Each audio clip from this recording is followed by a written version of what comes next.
Good day, my dear postgraduate students. Welcome to the series on bone marrow aspiration. I have just put the heading as Can you identify this?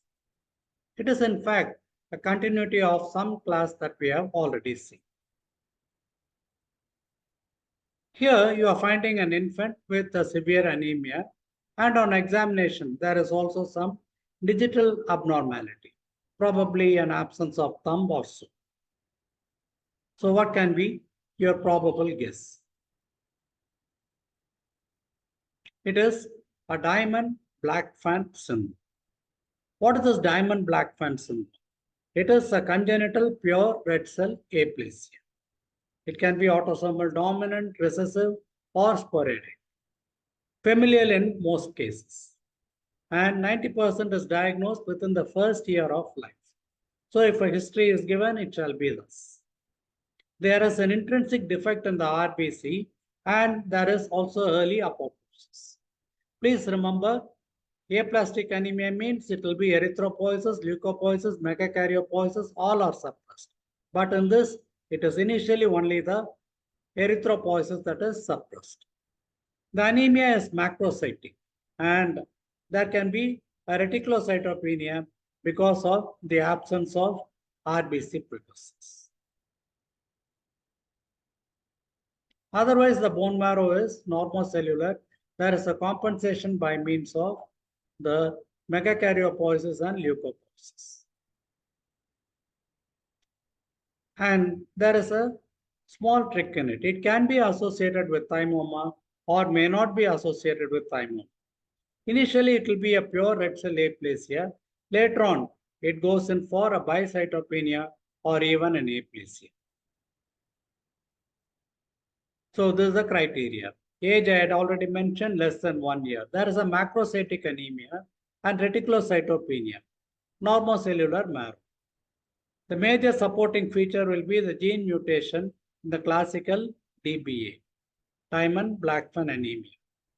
There is a positive family history in most cases. Minor will be elevation of the erythrocyte adenosine deaminase. Congenital anomalies can be present and elevated hemoglobin F. So these are the minor criteria or the major criteria. The red cell aplasia, otherwise called as a diamond black fan anemia or the syndrome. What is your observation in this picture? It is a bone marrow aspirate, maybe not as cellular as it should have been, but characteristically I am able to see some neutrophils. There is probably a normoblast, but not very healthy. And there is also some kind of a dyshematopoiesis in one of the other series. But most of them belong to the leukocytic series. This is probably a promyelocyte or a myelocyte, and these are the myelocytes, and this is probably a metamyelocyte that is. There are a few smudge cells as well. Megakaryocytes are not very prominent. So it is a marked suppression of the erythropoiesis. I am hardly seeing anything here. Having said that, there can be some secondary causes for red cell aplasia.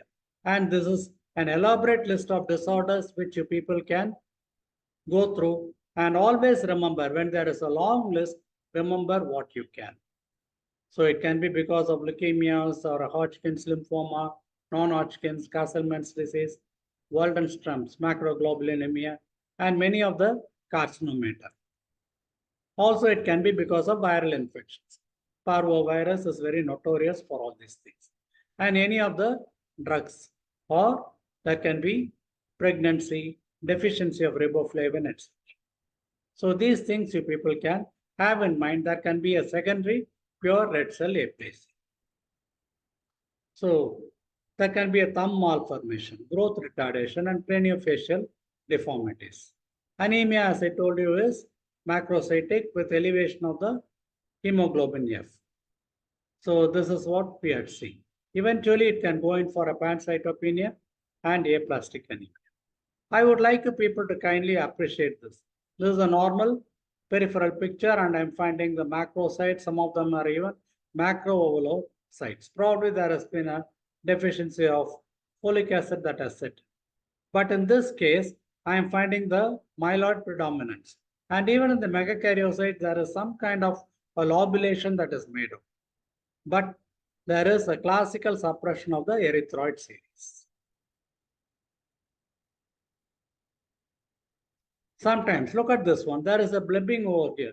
That means this cell is naturally going in for some kind of a destruction such as apoptosis. So it can be associated with a thymoma. So it's a tumor, the thymus that is displaying a thymoma, and this is the histological picture of it. So kindly have it in mind whenever you people do answer aplastic anemia, remember pure red cell aplasia or the diamond black band syndrome. See you in next class. Thank you.